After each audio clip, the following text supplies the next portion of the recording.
The monetary system is probably the most sophisticated system of control yet devised. Within the monetary system, the slaves are allowed to buy their own gilded cages, with their own money of course. So the slave is happy, he or she feels free, distracted from the deception and theft done the world over, because they've been allowed to indebt themselves to buy their own distractions. The 50-inch plasma screen, with Rupert Murdoch endorsed crap, the latest gaming computer, or possibly a shiny new sports car. Now there is nothing wrong with wanting a good computer, or a nice telly, or even the sports car, but the fact that they are being reduced to slaves by the money they use to buy these things completely passes them by. The debt that follows seems insignificant, because they after all had the choice to buy these things. The fact that they were bombarded by advertising and propaganda from the manufacturers using a plethora of highly sophisticated marketing techniques designed to make us feel like we simply aren't good enough if we don't have these things is irrelevant. And to a degree this is a fair point.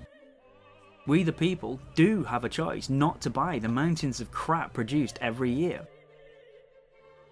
Take the fashion industry.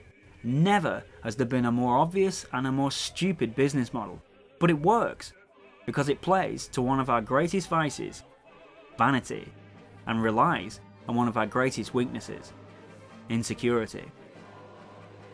The fashion industry actually has us convinced that it alone knows not only when things should be worn, but when things should be disregarded in favour of the next wave of their stuff they want to sell us. And the reason it knows this? It invents it.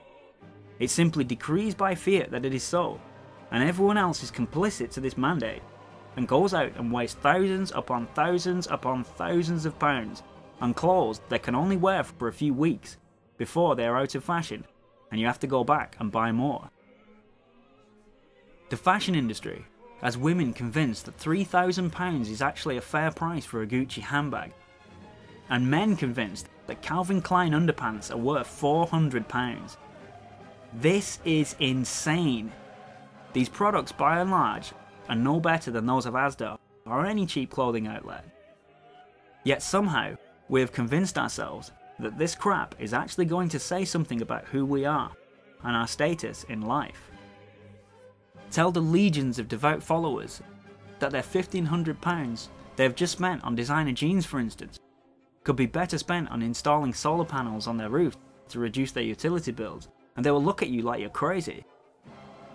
Tell the woman that is carrying that almost useless tiny handbag around with her that if she'd gone to Millets and bought a rucksack for no more than £20, she might actually be able to fit something in it bigger than a tampon, and she will look at you like you have lost your mind. And that is because the fashion industry has managed to fool millions and millions of willing participants that price and function are irrelevant. The only thing that matters is branding. So these people will spend and spend and spend, constantly cranking up the credit card debts, simply to conform to the mandate of a few through the viral memes implemented by advertising, all in the name of social acceptance or social status. They are monetary vampires, and we in general are just about dumb enough to go along with this. If it wasn't so tragic, it would be a brilliant example of a social experiment that ultimately proves an analogue of Poe's law. Never underestimate the extent of human denial, human gullibility, and human ignorance. As it says in Fight Club, Look around, I see a lot of new faces. Shut up! Which means a lot of you have been breaking the first 2 rules of Fight Club.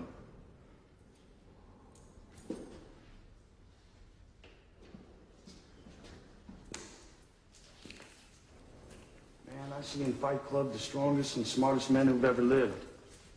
I see all this potential, and I see it squandered. God damn it, an entire generation pumping gas, waiting tables, slaves with white collars. Advertising has us chasing cars and clothes, working jobs we hate so we can buy shit we don't need. We're the middle children of history, man. No purpose or place. We have no great war, no great depression. Our great war is a spiritual war. Our great depression is our lives.